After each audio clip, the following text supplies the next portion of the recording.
अस्सलाम वालेकुम गाइस। आज 2 दिनों के बाद बर्फ़ छटी है। 2 दिन बर्फ़बारी होती रही है और उसके बाद 2 दिन ये बर्फ़बारी नहीं हुई और टेम्परेचर बैक टू नॉर्मल हुआ है।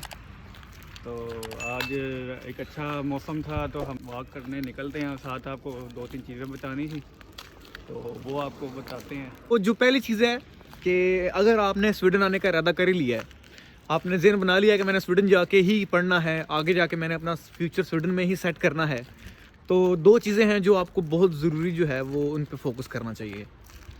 पहली चीज़ ये है कि अगर आप आजकल जो है ये नवंबर का आखिर चल रहा है और इसके बाद जो है दिसंबर और फिर उसके बाद जो है जनवरी, यहाँ पे आपके एडमिशन क्लोज़ हो जाएंगे और आपने अप्लाई कर लिया होगा।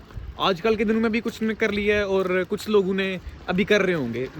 डिफरेंट डिपार्टमेंट्स में, डिफरेंट यूनिवर्सिटीज़ के अंदर जो है वो लोग अप्लाई कर रहे होंगे। फरवरी में मेरे हाथ से रिजल्ट आ जाएगा। हाँ जी, फरवरी में एडमिशन का रिजल्ट आ जाएगा। तो अभी जो आपको क्या करना है कि अगर आपने पूरा ज़हन बना लिया है कि आपने स्वीडन में ही जाके अपना कैरियर सेट करना है, तो आपने क्या करना है कि कोई एक टेक्निकल स्किल जो है वो सीखना शुरू करनी है। वो टेक्निकल स्किल कौन सी हो सकती है? वो डिजिटल मार्केटिंग हो सकती है, SEO वगैरह। उसके अलावा कंटेंट राइटिंग हो सकती है, टेक्निकल राइटिंग हो सकती है, वो डेवलपमेंट हो सकती है, प्रोग्रामिंग हो सकती है, या कोई ऐसी टेक्निकल फील्ड जो सॉफ्ट स्किल है वो आप सीख के आइएगा। अभी से सीखना शुरू करें। हम इस वजह से ये कह रहे हैं कि हम क्योंकि बैकग्राउंड हमारा सॉफ्टवेयर इंजीनियरिंग है तो इस वजह से कह रहे हैं अगर आपके कोई और फील्ड है तो आप अपनी फील्ड में वो मतलब स्किल हासिल करके हैं जो आपको सिखाए गए हैं पहले बैचलर्स में, या आपने अगर मास्टर किया वहाँ पे तो वो बोले। आप लोग जो बैचलर्स वगैरह करके आ रहे हैं या मास्टर्स वगैरह करके आ रहे हैं, तो हमारा ये टेम्परामेंट बिल्कुल नहीं है कि हम लोगों ने मजदूरी की हुई है पाकिस्तान में या फिर हमने कुछ दिहाड़ियाँ लगाई हुई हैं। इस तरह से बिल्कुल है ही नहीं। जिस तरह से हम आए थे हमें भी पता है और जो आने वाले हैं उनके लिए भी यही है कि वो लोग पढ़ने वाले बच्चे हैं, ब्राइट माइंड हैं उनके, और वो लोग स्टूडेंट पढ़ने के लिए आ रहे हैं तो उन्होंने मजदूरी नहीं की हुई। तो अगर आप कोई ऐसी स्किल नहीं लेके आते तो इसका नतीजा ये निकलेगा कि आप यहाँ पे आएंगे और यहाँ पे जो पैसे हैं दरख्तों के साथ बिल्कुल नहीं लगे हुए।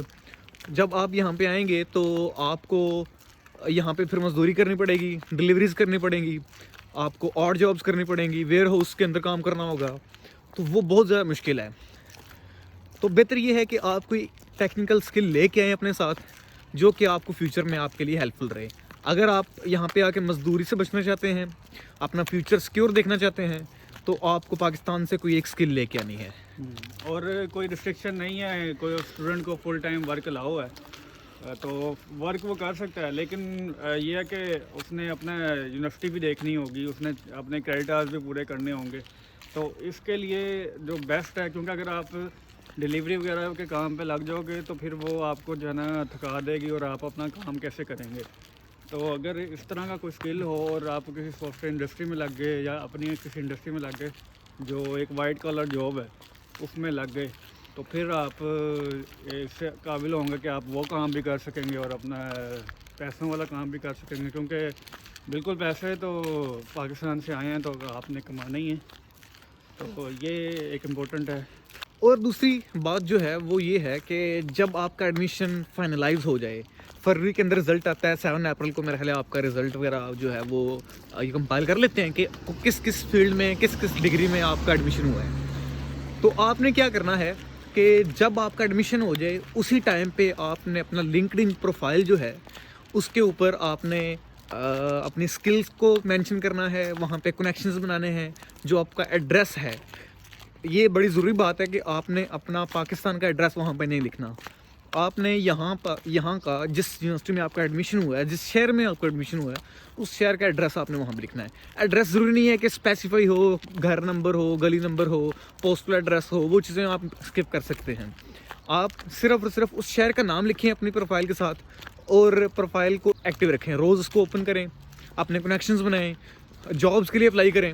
और जब आप जॉब्स के लिए अप्लाई करेंगे तो मोस्ट ऑफ द टाइम यहाँ पे जो इंटरव्यूज़ होते हैं वो रिमोट होते हैं। आप पाकिस्तान में बैठ के यहाँ पे इंटरव्यूज़ दें, उनको बोलें कि मैं स्वीडन में ही हूँ और उस शहर में हूँ जहाँ पे आपका एडमिशन हुआ है। और आप कोशिश ये करें कि पाकिस्तान से जब भी आप आएँ तो आपकी जो जॉब है वो सिक्योर हो।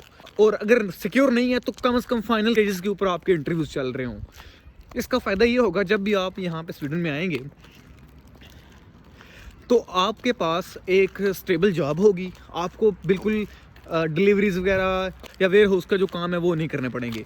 मैं ये नहीं कह रहा कि ये काम ठीक नहीं है या इसकी कोई वैल्यू ठीक नहीं है या ये इतना अच्छा चीप काम है, ये बिल्कुल नहीं कह रहा मैं। ये इसका कहने से मुराद ये है कि जिस टेम्परामेंट को लेके आप लोग पाकिस्तान से आ रहे हैं आप उसको यहाँ पे यूज़ नहीं कर सकते, आप यहाँ पे आपको मजदूरी करनी पड़ेगी। तो आप लोगों के लिए बेस्ट एडवाइस है कि आप लोग पैसे उसमें भी बन जाते हैं, पैसे आपको हर चीज़ में मिल जाएंगे और अच्छे पैसे मिलते हैं, डिलीवरी में भी बड़े अच्छे पैसे मिलते हैं, और कोई और वेयर हाउस में काम करेंगे वो भी अच्छे पैसे मिलते हैं, पैकिंग छाकी हर चीज़ में पैसे यहाँ पे अच्छे मिलते हैं। लेकिन एक ये है कि आपने जो अपना अगर स्टडी करना चाहते हैं और आप लाजमी बात है कि आपने 30 क्रेडिट आवर्स तो करने ही करने हैं, तो उसके लिए बहुत इंपॉर्टेंट है कि आप शुरू में आपने खर्चा भी चलाना है और क्रेडिट आवर्स भी पूरे करने हैं। तो फिर आपको जो है ना थकने से बचने के लिए, या अगर आप डिलीवरी करके आएंगे 8 घंटे डिलीवरी करके आए और फिर आके आपकी हालत किस तरह की होगी वो आप खुद जानते हैं। एग्जैक्टली और इसमें आपका फ्यूचर भी नहीं है। बाकी ये और जॉब्स के अंदर फ्यूचर नहीं है, आप इसको कैसे देखते हैं अगले 5 साल में, 2 साल में, तो इसके अंदर कोई फ्यूचर नहीं है। तो बेहतर ये है कि आप कोई टेक्निकल स्किल लेके आइए। और आज की वीडियो को देखने के लिए बहुत शुक्रिया। अपना ढेर ख्याल रखिएगा। अल्लाह हाफिज़।